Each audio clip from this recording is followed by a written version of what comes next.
Hello and welcome back to the NBA DFS Slate Breakdown for October 31st. We got the Halloween edition. Happy Halloween to everyone. I hope you guys enjoy your day, enjoy your evening.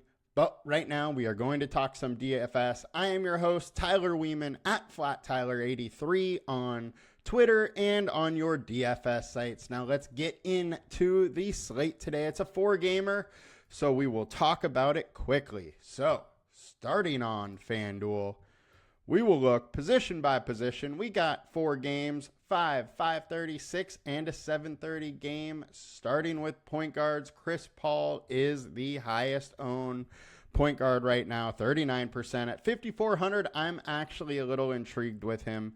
29 minutes, 27, 29, and 26. So we can expect those, high 20s minutes. We know there is a ceiling there when he gets it going. He's had a rough start to the season, but I don't mind going back here at 5,400. He is one of the more obvious value plays. Now, he's not super value, but he is cheaper than he should be probably. Now, I do expect some more value possibly opening up. We have more Lauri Markkanen questionable. Memphis has some questionable people. So it could be a situation where Chris Paul's ownership falls with more value opening it up. We'll just have to wait to see that. Next, we got Kyrie Irving, 8,100, 36% owned.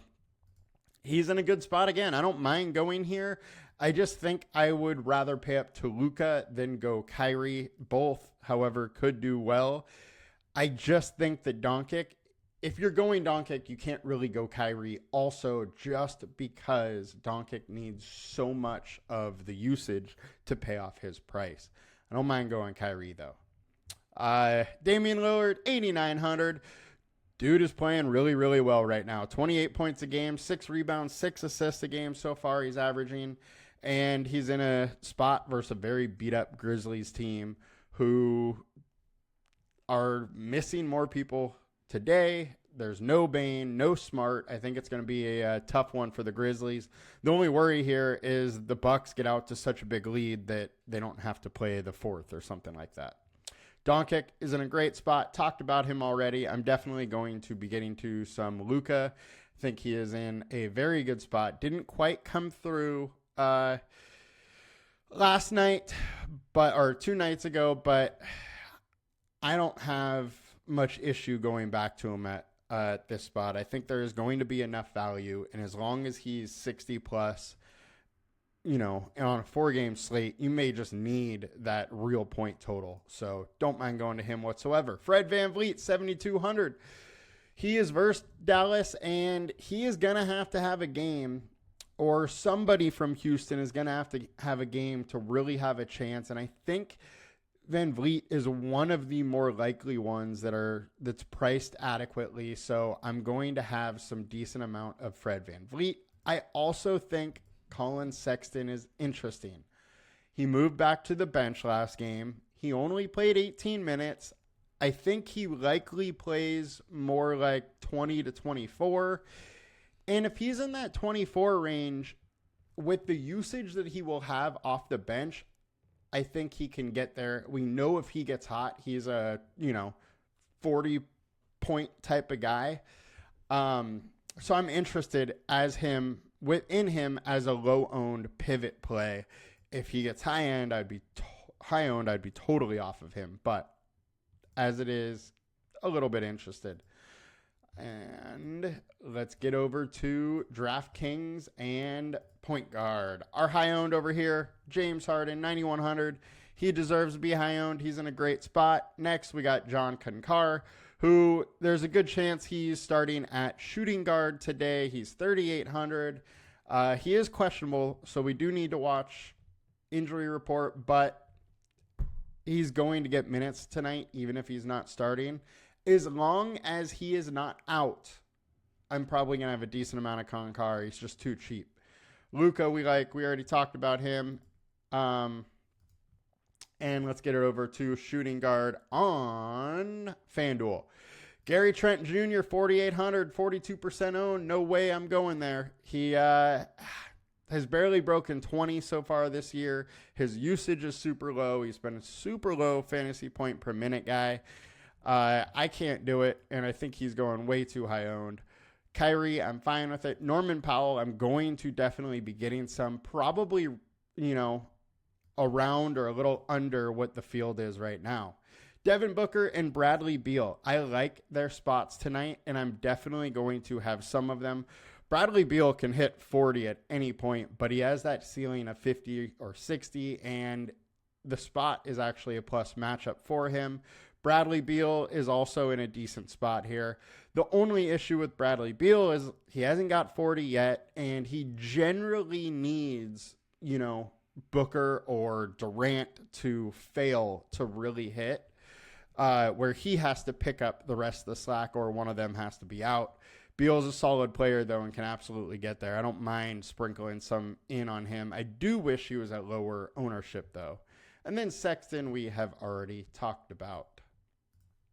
Getting over to shooting guard on DraftKings, we got Norm Powell, we got Kyrie and Gary Trent. We have talked about them all. So small forward on FanDuel. Keldon Johnson, he's 5K, 32% owned. I think this is an interesting one. He's been playing 26 to 29 minutes a game. His peak so far has been 29 points. So he hasn't quite got there, but he can.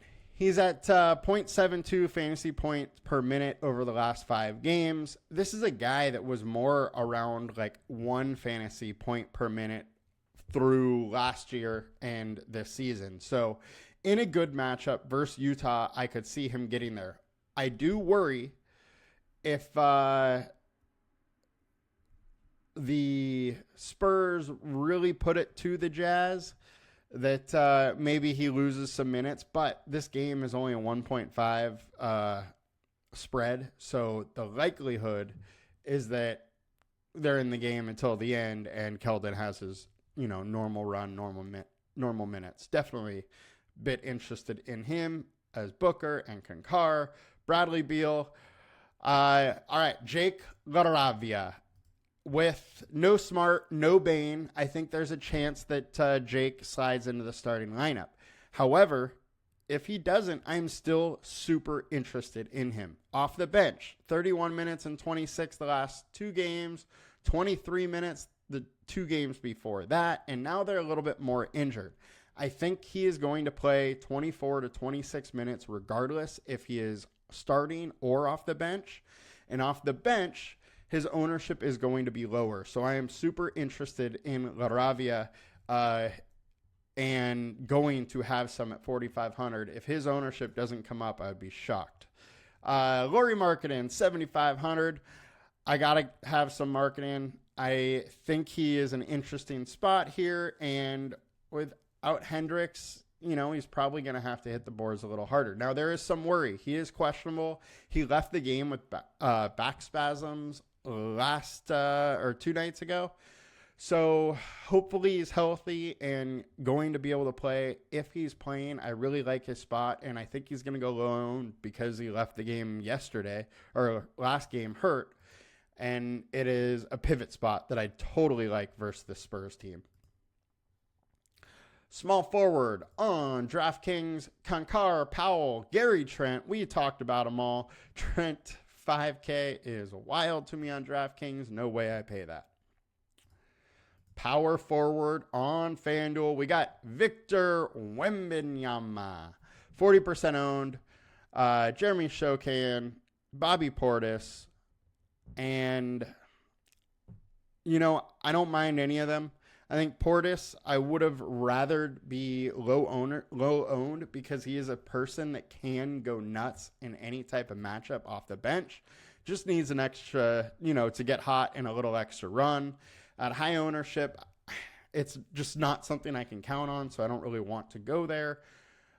Jeremy has been balling lately. 39, 40, 36. I don't mind going there in a plus matchup versus Utah. Then we got Victor. We got Wemby. He's 11K. He's 40% owned, and he's done nothing for us so far this year. His averages are worse than last year. His minutes are all over the place. I have a very hard time going here at high ownership. Does he have the ceiling? Absolutely. He could hit 80 in this matchup. But with how inconsistent he has been, I have a hard time going here at high ownership. If he was low owned, I would want to take some shots. I think it's more, I think it's a better bet to go Doncic over Wemby if you're going to pay up. Now, Doncic's lower owned and he has a similar ceiling, and more consistent. So I would just rather go Doncic, but Wemby is absolutely in consideration because he has 80 potential, but I'm just probably not going there. Keldon Johnson is a pivot off Wemby too. Definitely interested to go there. You could also go to Giannis. He is in a great spot. Even in blowouts, generally plays 33 minutes. So definitely interested in Giannis over Doncic or Wemby as well. His ownership is also too low. Laravia, we talked about. Markin, we talked about. And we will move it on over to DraftKings. PJ Washington, we got Jeremy Shokan again, and Giannis. All of them we've talked about, so we will just head on over to the center spot. High-owned centers, Wemby, Bobby Portis, Daniel Gifford. My issue with Gafford, 21 minutes last game, but 20, 18, 19. He's really maxing right around that 21-minute area because they have Lively. Lively's going to come in and play 24, 26 minutes, while Gafford has a great fantasy per minute rate. I just don't think he's going to get the minutes to really give you that upside. Now, if he's playing really well, gets a couple extra, that is the path, but I just don't think it's super likely. I mean, he's played well and still got the minutes, or hasn't got the minutes before. 9 points, 7 boards, 3 blocks in 20 minutes is playing pretty good. Just those minutes still not going there. So I think it's pretty hard to trust him really getting enough play for a ceiling, especially if he's getting some ownership. All right, pivots. Walker Kessler. Guy's been good so far this year. He can really add the blocks and the steals there. High, ceiling on rebounds, can get you double-digit points. Definitely interested versus the Spurs, who were last year a pretty good matchup versus center, and so far 20th overall rank versus center. So definitely interested in some Kessler. Next, we got Brook Lopez, 5% owned.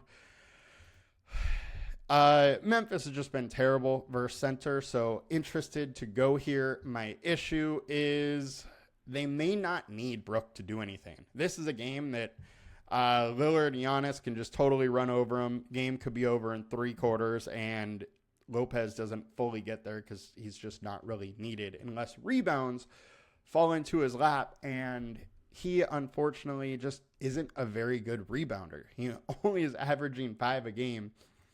He is a 7-footer and he can't get a rebound. So while I'm a little interested in here, I also have my reservations. Going over to center, we got Zubac.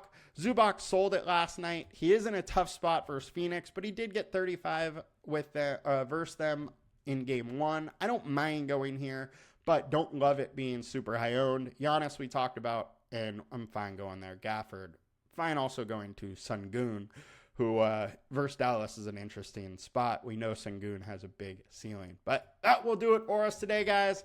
We'll be back tomorrow with a big slate. Happy Halloween. Hope you guys have a great night. Stay safe. See you tomorrow. Peace.